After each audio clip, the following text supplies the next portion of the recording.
أعوذ بالله من الشيطان الرجيم. بسم الله الرحمن الرحيم. ولنبلونكم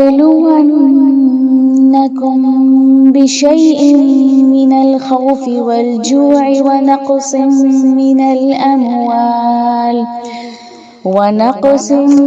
من الأموال والأنفس والثمرات وبشر الصابرين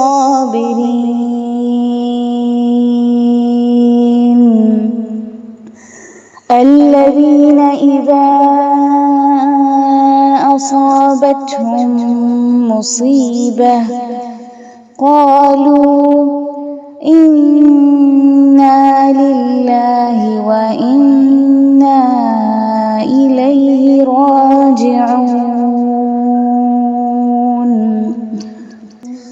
أولئك عليهم صلوات من ربهم ورحمة وأولئك هم المهتدون. صدق الله العظيم. اعوذ باللہ من الشیطان الرجیم. بسم اللہ الرحمن الرحیم. معزز سامعین، السلام علیکم ورحمۃ اللہ وبرکاتہ. تمام تعریفیں اللہ رب العالمین کے لیے ہیں اور ہزاروں درود و سلام ہمارے پیارے آقا اور نبی محمد صلی اللہ علیہ وسلم پر. عزیز بہنوں، جیسے کہ آپ سب جانتی ہی ہیں کہ آج کل ہم اپنا کوئی بھی پروگرام نارمل نہیں کر پا رہے ہیں، جس کی وجہ ہے یہ لاک ڈاؤن.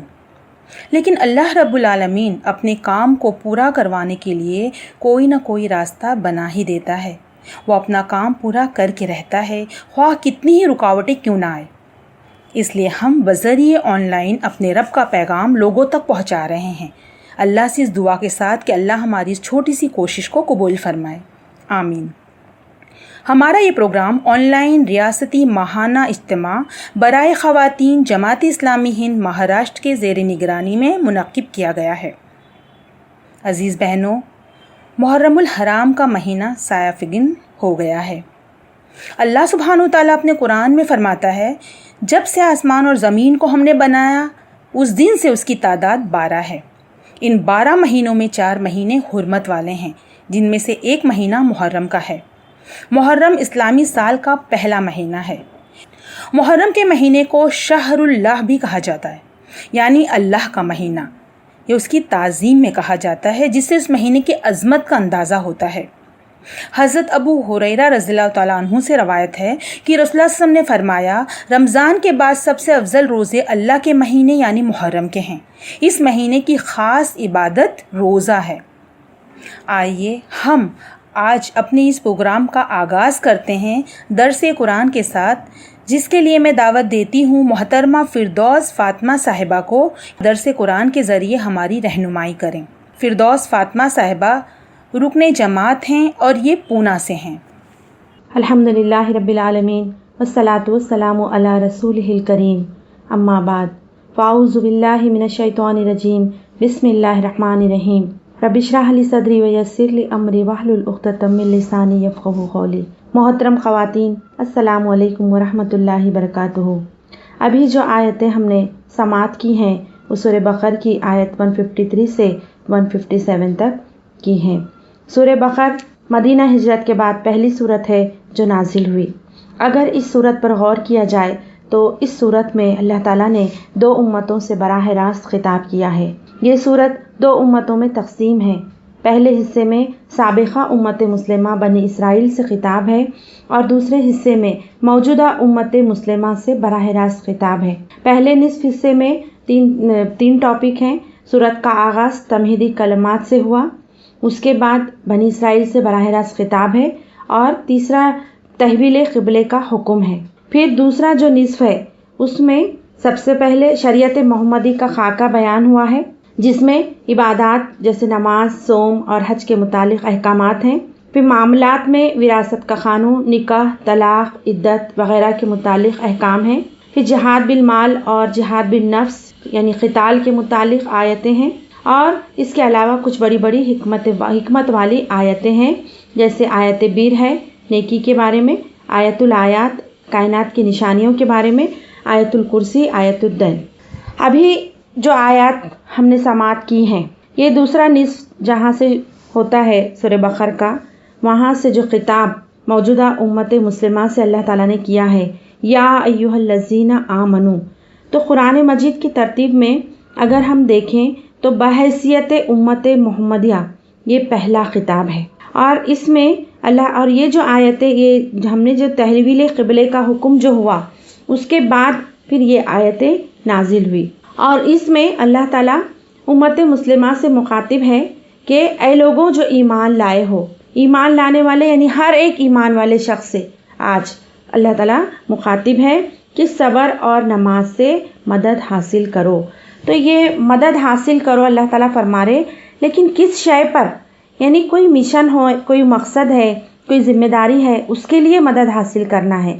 تو یہ جو مقصد اور مشن ہے یہ بتایا گیا آیت 143 میں سورہ بقرہ کی، کہ وَكَذَلِكَ جَعَلْنَاكُمْ أُمَّةً وَسَطًا لِتَكُونُوا شُهَدَاءَ عَلَى النَّاسِ وَيَكُونَ الرَّسُولُ عَلَيْكُمْ شَهِيدًا، کہ ہم نے تم مسلمانوں کو ایک امت وسط بنایا ہے تاکہ تم دنیا کے لوگوں پر گواہ ہو اور رسول تم پر گواہ۔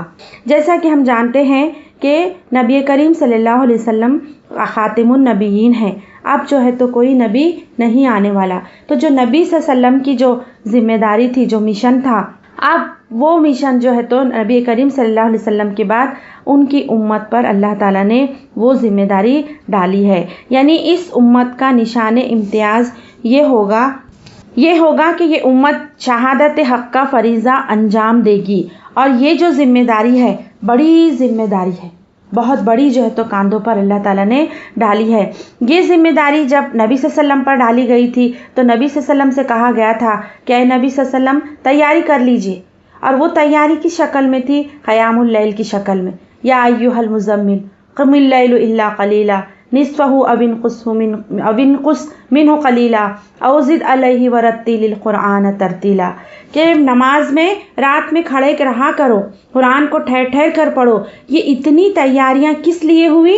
انا سنلقی علیک قولا ثقیلا، کہ تم پر ایک بھاری ذمہ داری ہم ڈالنے والے ہیں۔ تو اللہ کے نبی صلی اللہ علیہ وسلم نے بھی بڑی تیاریاں کی ہے نا، کمر کس لی، اور اس کے بعد اس رات میں کھڑے ہو کر نمازوں سے اللہ کے نبی صلی اللہ علیہ وسلم نے اللہ سے مدد لی، اور انذار سے اپنی دعوت کا آغاز کیا، لوگوں کو خبردار کیا، سوتے ہوئے کو جگانا شروع کیا، اور اللہ نے فرمایا اپنے رب کی تکبیر، یعنی اللہ کے دین کو بڑا بنانا ہوگا، نافذ کرنا ہوگا تم کو، اس کے لیے جو ہے تو تم کمر کس لو۔ اب نبی صلی اللہ علیہ وسلم کے بعد یہ ذمہ داری ہم پر، امت مسلمہ پر اللہ تعالیٰ نے ڈالی ہے۔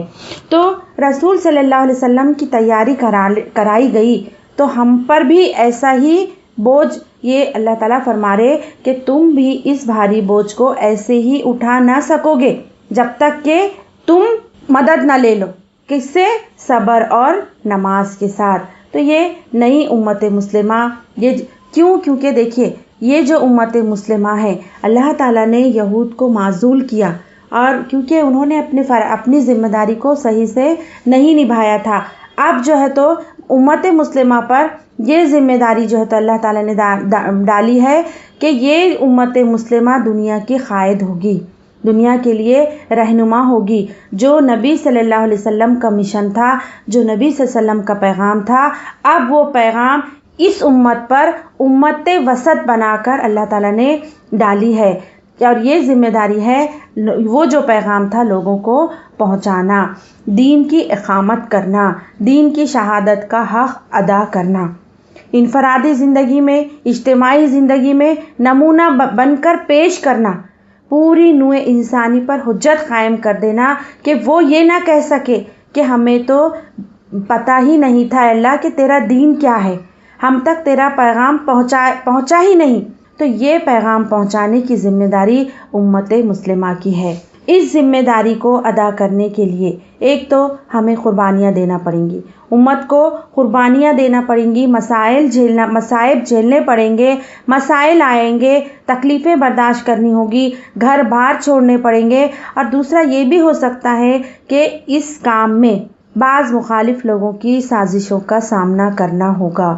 یہود اور مشرکین خاموش نہیں بیٹھیں گے، سازشیں کریں گے، خطرات آ سکتے ہیں۔ اللہ تعالیٰ نے ان سے مقابلے کے لیے بھی یہی تدابیر بتائی ہیں کہ مدد چاہو صبر اور نماز کے ذریعے سے۔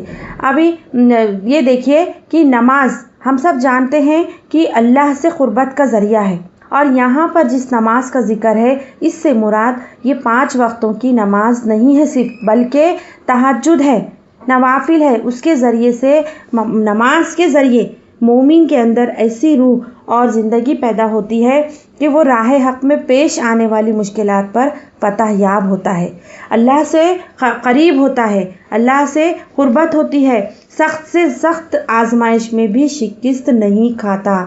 نماز کی اصل برکت اس صورت میں ظاہر ہوتی ہے کہ جب آدمی راہ حق میں باطل سے کشمکش کرتا ہوا اس کا اہتمام کرے، جو بھی پریشانی آ رہی، دن میں جا رہے اللہ کا پیغام پہنچا رہے لوگوں تک، ہے نا، اس کے بعد جو بھی پریشانی ہو رہی، جو کچھ بھی ہو رہا، رات میں اللہ کے سامنے گڑ گڑا کے اللہ یہ پریشانی ہوئی، ہے نا۔ اور قرآن میں اللہ تعالیٰ نے ساری جو بھی نبی صلی اللہ علیہ وسلم کو مسائل پیش آئے، سب کچھ آئے، تو نماز میں جو ہے وہ اللہ تعالیٰ سے مدد چاہو۔ اور دوسرا دیکھو کہ اللہ تعالیٰ فرما رہے دوسرا جو ہتھیار، دوسرا جو ٹول، 2 ٹولز دیے، نماز اور صبر۔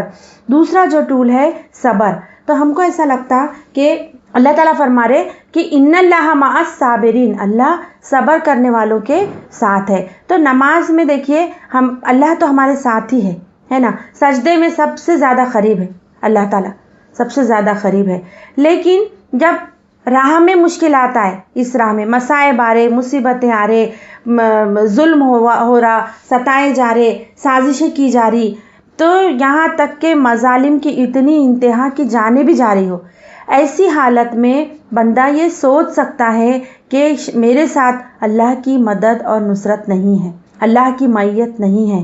اگر اللہ ہمارے ساتھ ہے تو پھر ہم پہ ظلم کیسے ہو سکتا ہے، یہ پریشانیاں کیسے آ سکتی ہیں، ایسا جو ہے تو بندہ سوچ سکتا ہے، لیکن ایسا نہیں ہے۔ اللہ کیا فرما رہے، ان حالات کا صبر کے ساتھ مردانہ وار مقابلہ کرو، بے شک اللہ صبر کرنے والوں کے ساتھ ہے، یعنی برداشت کرو، جو تکالیف آ رہی اس کو برداشت کرو۔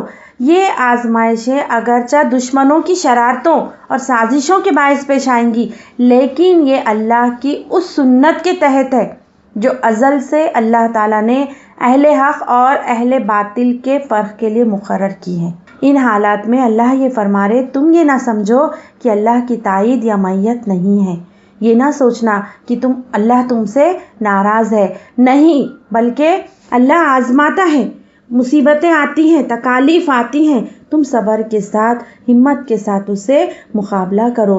دیکھیے یہ آزمائشیں، یہ مصیبتیں آنی ہیں، کیونکہ یہ جو امت ہے، امت مسلمہ معمولی امت نہیں ہے۔ شہادت حق کی عظیم نعمت سے اس امت کو سرفراز کیا گیا ہے، تو اس میں آزمائشیں تو آئیں گی، اور ظاہر سی بات ہے کہ آزمائشوں کے بغیر کوئی قوم ترقی نہیں کر سکتی۔ جب تمام چیزوں کو اگر امت اللہ کی راہ میں قربان کرنے کو تیار ہو جائے، شہادت حق کے فریضے کو انجام دینے کے لیے ہر طریقے کی قربانی دینے کو تیار ہو جائے، تو اللہ کی مدد آتی ہے، ضرور آتی ہے۔ اللہ فرماتے ہیں وَلَا تَقُولُوا لِمَن يُقَاتَلُوا فِي سَبِيلِ اللَّهِ أَمْوَاتٌ، یہ مت کہنا کہ جو لوگ اللہ کی راہ میں مارے جائیں وہ مردہ ہیں۔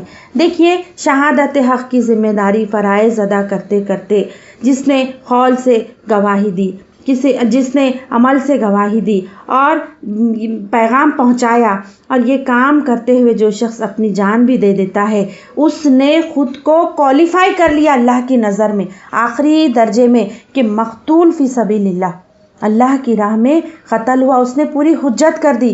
اللہ فرما رہے جس نے یہ کام کرتے کرتے اس شہادت حق کے فریضے کو انجام دیتے دیتے اپنی جان دے دی، اسے تم مردہ نہ کہو۔ وہ تو کیا ہیں وہ کیوں؟ اللہ فرماتے کیوں مردہ نہ کہو؟ کیونکہ اللہ فرماتے ہیں بل احیاء ولکن لا تشعرون، ایسے لوگ تو حقیقت میں زندہ ہیں مگر تمہیں ان کی زندگی کا شعور نہیں ہے۔ دیکھیے یہ اس عالم کی باتیں ہیں جو ہمارا دیکھا ہوا نہیں ہے۔ اللہ فرما رہے تمہیں اس کا شعور نہیں ہے، یہ جو عالم ہے تو وہ تمہارا دیکھا ہوا نہیں ہے۔ سورہ آل عمران میں اللہ رب العزت فرماتے ہیں جو لوگ اللہ کی راہ میں قتل ہوئے انہیں مردہ نہ سمجھو، وہ تو حقیقت میں زندہ ہیں، اپنے رب کے پاس سے رزق پا رہے ہیں، جو کچھ اللہ نے اپنے فضل سے انہیں دیا ہے اس پر خوش و خرم ہیں، مطمئن ہیں کہ جو اہل ایمان ان کے پیچھے، یعنی دنیا میں جو راہ حق میں شہادت حق کا فریضہ انجام دیتے دیتے جو تکالیف برداشت کر رہے، جو مصائب جھیل رہے، وہ بھی آئیں گے اور ہماری نعمتوں میں شریک ہوں گے، وہ منتظر ہیں اور ان کے لیے نہ تو خوف ہوگا نہ رنج ہوگا، وہ اللہ کے انعام پر شاداں و فرحاں ہیں۔ اور دیکھیے ایک حدیث بھی اسی حدیث ہم کو ملتی ہے جنت کے تذکرے میں کہ اللہ کے نبی صلی اللہ علیہ وسلم نے فرمایا ہے جنت کی اصل نعمتیں تو وہ ہیں جو نہ کسی آنکھ نے دیکھی، نہ کسی کان نے سنی، نہ کسی انسان کے دل پر ان کا احساس بھی وارد ہے۔ تو اللہ فرماتے تم نہیں جانتے، انہیں مردہ نہ کہو۔ آگے اللہ فرما رہے وَلَنَبْلُوَنَّكُمْ بِشَيْءٍ مِّنَ الْخَوْفِ وَالْجُوعِ وَنَقْصٍ مِّنَ الْأَمْوَالِ وَالْأَنفُسِ وَالثَّمَرَاتِ، کہ یہ دین کو نافذ کرنے کے لیے، اس پیغام کو پہنچانے کے لیے تمہیں کیا ہوگا؟ خصوصی امتحانات سے گزرنا ہوگا۔ اللہ تعالیٰ نے صاف فرما دیا، دیکھیے وَلَنَبْلُوَنَّكُمْ، ہم تمہیں آزمائیں گے، تمہاری آزمائش ہوں گی، تمہارے امتحانات ہوں گے۔ وہ امتحانات کیا ہیں؟ بِشَيْءٍ مِّنَ الْخَوْفِ، یعنی کچھ خوف ہوگا، کچھ خوف، شیئم کچھ خوف، بہت زیادہ خوف نہیں ہوگا۔ اس سے مقصد کیا ہے؟ مسلمانوں کی ہمت افزائی ہے کہ یہ حالت پیش کر آئے گی، لیکن یعنی یہ خوف کی حالت تو پیش آئے گی لیکن اس مقدار سے زیادہ نہ ہوگی جو تمہاری استقامت کی جانچ کے لیے ضروری ہے۔ اس لیے دل شکستہ اور پست ہمت ہونے کی بجائے ڈٹ کر مقابلہ کرنا چاہیے۔ دیکھیے اگر حیات طیبہ پہ نظر ڈالے تو سب سے خطرناک صورتحال جو ہوئی تھی غزوہ احزاب کے وقت ہوئی تھی۔ 12,000 کا لشکر اور مدینہ کی چھوٹی سی بستی چند گھر اور ادھر سے بنو قریظہ بھی، یعنی ایسا تھا خطرناک صورتحال کہ اتنا خوف، لیکن ہم دیکھتے ہیں کہ ایک آندھی اللہ تعالیٰ نے بھیجی اور اللہ نے سب کچھ ختم کر دیا۔ تو امتحان کی یہی غرض و غایت ہوتی ہے کہ دودھ کا دودھ پانی کا پانی ہو جائے، اہل ایمان علیحدہ ہو جائیں اور منافق علیحدہ ہو جائیں۔ تو یہاں پر کچھ خوف ہے نا، اللہ تعالیٰ فرما رہے بِشَيْءٍ مِّنَ الْخَوْفِ، اور کون سا امتحان ہوگا؟ وَالْجُوعِ، تو بھوک سے، بھوک مری سے ہے نا آزمائش ہو سکتی ہے، معاشی مسائل آ سکتے ہیں، تمہارا جو ہے تو اس میں امتحان ہو سکتا ہے۔ یہ بھی ہو سکتا ہے کہ رسد کی جو راہیں ہیں وہ روک لی جائیں گی، یہ بھی ہو سکتا ہے کہ مال کی اجناس کی کمی ہوگی، کسی بھی طریقے سے معاشی مسائل آ سکتے ہیں۔ اور اس کے بعد اللہ فرماتے ہیں نَقْصٍ مِّنَ الْأَمْوَالِ وَالْأَنفُسِ، کہ مال سے بھی اور جان کی بھی آزمائش ہو سکتی ہے، انفس ہے نا جان سے بھی، اور والثمرات، ثمرات میں مال بھی ہو سکتا ہے، انسان کی کوشش بھی ہو سکتی ہے، محنت بھی ہو سکتی ہے کہ بہت کوشش کی، محنت کی اور اچانک سے ایک جھونکا آیا اور ساری محنت ختم۔ اور ثمر میں اس کی اولاد بھی ہے۔ انسان کا ثمر کیا ہے؟ سب سے بڑا ثمر اگر ہم دیکھیں اس کی اولاد ہے، اور انسان اپنی اولاد کے جان کی بہت پرواہ کرتا ہے۔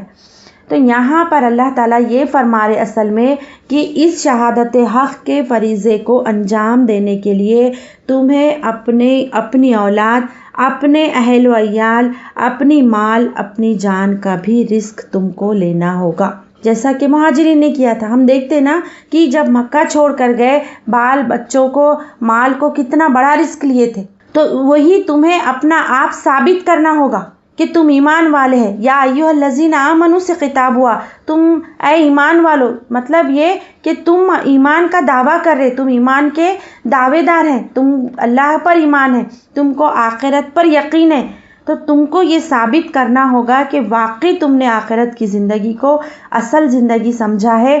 دیکھیے اللہ سے محبت ہے، یہ کہنا بہت آسان ہے، لیکن اپنے کردار سے، اپنے عمل سے اس کو ثابت کرنا ہوگا ہم کو، اور اس کے لیے امتحان ہوگا کہ یہ میرا بندہ یہ تو مجھ پر ایمان رکھتا ہے، لیکن کیا یہ محمد صلی اللہ علیہ وسلم کی پیروی میں بھی پیروی کرتا ہے، محمد صلی اللہ علیہ وسلم کی اتباع کرتا ہے؟ یہ امتحان ہوگا۔ دیکھیے تو یہاں پر اللہ تعالیٰ نے فرمائے کہ تمہیں جو ہے تو یہ تمام چیزوں سے آزمایا جائے گا۔ اور سورہ صف میں اسی طرح اللہ تعالیٰ فرماتے ہیں کہ اے ایمان والوں، کیا تمہیں ایک ایسی تجارت کا پتہ نہ دوں جو تمہیں ایک دردناک عذاب سے نجات دینے والی ہے۔ دیکھیے اللہ تعالیٰ نے یہ جو جان مال اور ان ساری بھوک سے سب سے امتحان کو اللہ تعالیٰ نے تجارت کہا ہے، سودا کہا ہے۔ کیا فرما رہے اللہ اور اس کے رسول پر ایمان لاؤ اور اللہ کے راستے میں اپنے مالوں اور جانوں سے جہاد کرو، یہ تمہارے لیے کہیں بہتر ہے اگر تم اس بات کو سمجھو۔ اللہ تمہارے گناہوں کو بخشے گا اور تمہیں ایسے باغوں میں داخل کرے گا جس کے نیچے نہریں جاری ہوں گی، اور یہی دراصل سب سے بڑی کامیابی ہے۔ آگے اللہ فرماتے ہیں وَبَشِّرِ الصَّابِرِينَ، کیا فرما رہے اللہ تعالیٰ کہ جس نے یہ سب کیا تو ان لوگوں کو کیا کرو، خوشخبری دے دو، بشارت دے دو۔ کن لوگوں کو؟ جب آزمائش آئی، مصیبت آئی، ان حالت میں کیا کہتے ہیں؟ قالوا انا للہ و انا الیہ راجعون۔ جب ان کو کوئی مصیبت پہنچتی ہے تو کیا کرتے ہیں؟ بلبلاتے نہیں، گھبراتے نہیں، بے چین نہیں ہوتے، آہ و زاری نہیں کرتے، بلکہ کہتے ہیں انا للہ و انا الیہ، ہم اللہ ہی کے لیے ہیں، اللہ ہی کے لیے ہمارا مرنا اور جینا ہے۔ ان الفاظ میں اگر آپ غور کریں تو پورا فلسفہ زندگی ہے کہ وہی تو میرا مالک ہے، میرا بہی خواہ ہے، تکلیف خوشی سب اسی کی طرف سے ہے، ہم اسی کے فرما بردار ہیں، اسی کے مطیع ہیں اور اسی کی طرف پلٹنے والے ہیں۔ دنیا میں اگر سب سے بڑی آفت کوئی ہو سکتی ہے تو وہ موت ہے، لیکن اگر موت کے بارے میں یہ تصور بدل گیا کہ موت میری زندگی کے خاتمے کا نام نہیں ہے، یہ تو اپنے محبوب سے ملاقات کی شاہراہ ہے، اللہ سے ملاقات کا شوق ہے، تو وہی اسی کو جس کو یہ شوق رہتا اسی کو تو وہی مطلوب ہوگا، وہی مقصود ہوگا، اس کے لیے تو موت خوش آئند چیز ہے، مایوسی کی کوئی ضرورت نہیں ہے اس کے لیے۔ تو یہاں پر یہ اور وہ کیا سوچتا ہے کہ یہ زندگی کیا چیز ہے، یہ زندگی چند روزہ ہے۔ یہ جو کلمہ ہم جو پڑھتے ہیں انا للہ و انا الیہ راجعون، یہ کیسا کلمہ ہے؟ ہم سب پڑھتے نا، کیا مطلب ہے اس کا؟ اس کا مطلب یہ ہے کہ مکمل اعتماد اللہ پر، مکمل توکل، اللہ کی رضا پر قانع ہو جانا، اس کی مرضی ہے، ہم اس پر راضی ہیں، کوئی شکوہ نہیں، کوئی گلہ نہیں۔ مصیبتیں جو آتی ہیں مردانہ وار مقابلہ کرتے ہیں، اور جب یہ کیفیت رہتی ہے تو پھر مصیبت نہیں رہتی، پھر بھاگتے ہیں۔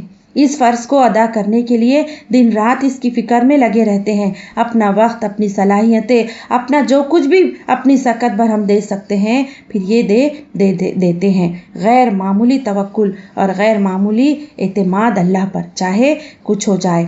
کسی نے بہت اچھا کہا ہے کہ عالم روزگار کو آسا بنا دیا، جو غم ہوا اس کو غم جانا بنا دیا۔ اس راہ میں جو مصائب آتے ہیں وہ سب تو اللہ کی طرف سے آ رہے ہیں، اس وجہ سے مومن بلبلاتا نہیں، توکل کرتا ہے، اعتماد کرتا ہے۔ اس راہ میں جو بھی مصیبت آئے خندہ جبینی کے ساتھ جھیل جاتا ہے، مردانہ وار مقابلہ کرتا ہے۔ ایسے پھر اللہ فرماتے ہیں ایسے لوگوں کے لیے کیا ہے؟ اولئک علیہم صلوات من ربہم ورحمہ، یہ وہ لوگ ہیں جن پر اللہ کی جانب سے صلوات کے معنی ہے کسی چیز کی طرف متوجہ ہونا، یعنی اللہ رحمتوں اور شفقتوں کے ساتھ ایسے بندوں کی طرف متوجہ ہو جاتا ہے۔ ایسے لوگوں کے لیے شاباشیاں ہیں، عنایتیں ہیں، اور کیا ہے؟ ورحمہ، رحمتیں ہیں۔